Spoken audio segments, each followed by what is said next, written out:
बिस्मिल्लाहिर्रहमानिर्रहीम। Dear student, अस्सलाम वालेकुम। उम्मीद है कि आप सब खैरियत से होंगे और आप देख रहे हैं अरफन टेक्निकल एकेडमी। तो आज हमने जो क्वेश्चन सोल्व करना है वो हमारे पास है find the equation of a plane through 3 point, यानी कि 3 पॉइंट हैं पी, क्यू और आर। तो आज हमने जो है प्लेन जो फिगर है उसकी इक्वेशन जो है वो मालूम करनी। तो सबसे पहले तो हम जानेंगे कि प्लेन जो होती है फिगर वो क्या होती है। तो मसलन ये हमारे पास एक शेप है ये प्लेन की, लेट कर देते हैं। तो इसी तरह अब इसमें कोई भी 3 पॉइंट, यानी कि 3 पॉइंट हैं, कोई भी 3 पॉइंट, कोई वो यहाँ भी हो सकता है, यहाँ भी है। मसलन ये पी हमारे पास ये है, ये x1 y1 z1 जैसे कि ये हमारे पास वैल्यू आ गई थी। इसी तरह हमारे पास फिर क्यू और क्यू के पॉइंट, तो इसी तरह फिर हमारे पास ये आर के पॉइंट से इसी तरह ये हमारे पास होंगे।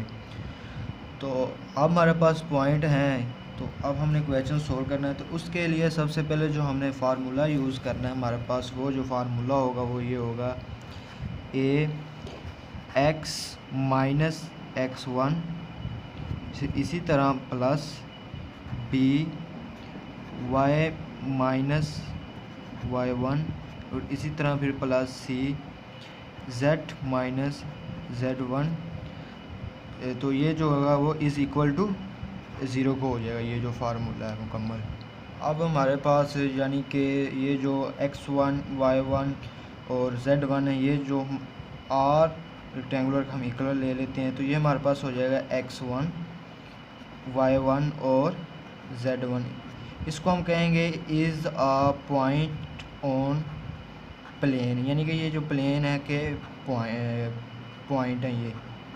तो अब हमने ये जो रेक्टेंगुलर यानी कि ए बी और सी, तो ये जो हमारे पास होगा ये हो जाएगा रेक्टेंगुलर ए बी सी, ये परपेंडिकुलर टू प्लेन हो जाएंगे हमारे पास।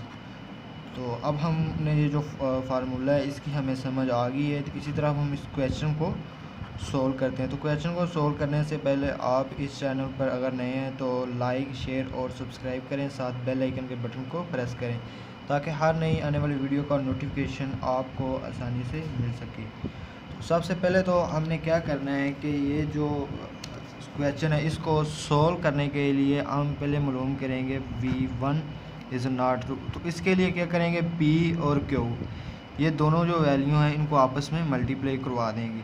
तो p की जो वैल्यू हमारे पास है वो आपको पता ही है, ये 1 -1 और 2, और q की जो वैल्यू हमारे पास है -3 -2 और 6।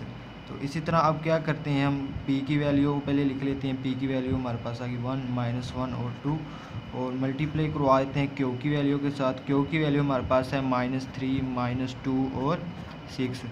तो जब हम इस तरह मल्टीप्लाई करवाते हैं तो वेक्टर का ये एक कानून है, तो इसमें ये शर्त है कि क्या करते हैं कि -3 में से फिर -1 कर देंगे, यानी कि दूसरी वैल्यू में से पहली वैल्यू को माइनस कर देंगे। तो इसी तरह अब हम क्या करेंगे -2, तो ये माइनस जो है ये फार्मूले वाला आएगा, तो ये -1 है तो माइनस +1। इसी तरह फिर ये 6, तो ये माइनस फार्मूले वाला आ गया, और ये वाला 2 वैसे ही हमारे पास आ गया। तो ये हमारे पास वैल्यू आ गई -3 और -1 -4, और इसी तरह ये हमारे पास आ गया -1, और ये हमारे पास आ गया 6 में से -2 करेंगे तो 4, ये हमारे पास आ गया v1। तो अब हमने इसी तरह जो वेक्टर मालूम करना है वो मालूम करना है हमने v2। तो उसके लिए हम क्या करेंगे, पहले हमने p और q की वैल्यू ली है, तो अब हम v2 वेक्टर जब मालूम करेंगे तो वैल्यू लेंगे हम p और r की। तो p की जो वैल्यू हमारे पास गिवन है वो क्या है, वो यही है 1 -1 और 2, और r की जो वैल्यू हमारे पास है वो है 6 0 और 1। तो सेम हमने इनको भी वैसे ही मल्टीप्लाई करवाना है जैसे हमने ये वाली वैल्यू मल्टीप्लाई करवाई है। तो ये हमारे पास आ जाएगा अब, यानी कि 6 -1। तो इसी तरह अब ये 0, तो ये माइनस फार्मूले वाला, तो ये -1 प्लस का 1 हो जाएगा। इसी तरह ये 1 हमारे पास, और ये माइनस फार्मूले वाला ये 2 हमारे पास आ गया। तो तो 6 में से -1 करेंगे तो हमारे पास आ जाएगा 5 और 0 वो +1 है तो ये 1 ही आ जाएगा। अब 1 -2 कर देंगे तो ये हमारे पास -1 यानी कि बड़ी रकम वाली आ गई, तो ये हमारे पास आ गया वेक्टर 2।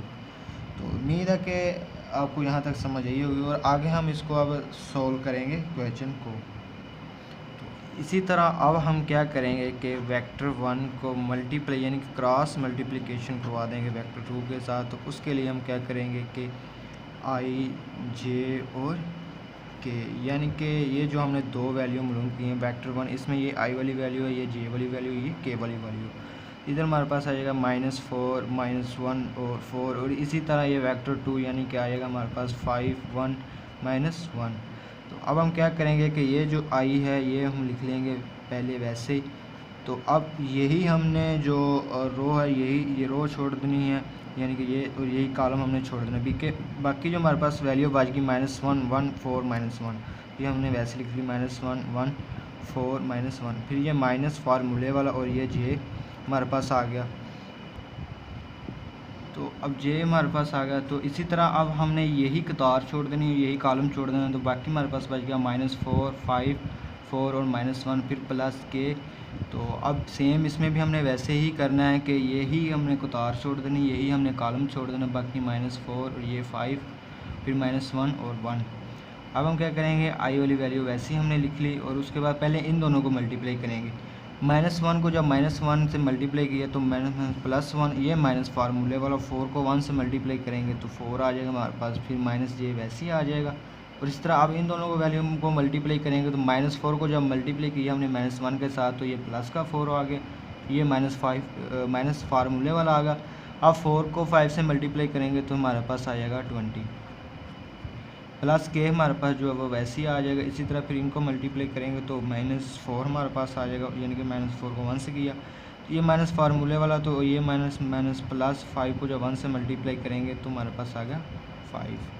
तो इसी तरह हमारे पास -3 में से जब +1 यानी कि ये हमारे पास 4 में से 1 माइनस कर देंगे तो -3i आ गया हमारे पास। और इसी तरह आप देखें 20 में से 4 माइनस कर देंगे तो -16, माइनस प्लस 16j ये हमारे पास आ गया। और अब हमारे पास यानी कि 5 में से 4 माइनस कर देंगे तो 1 यानी कि प्लस k।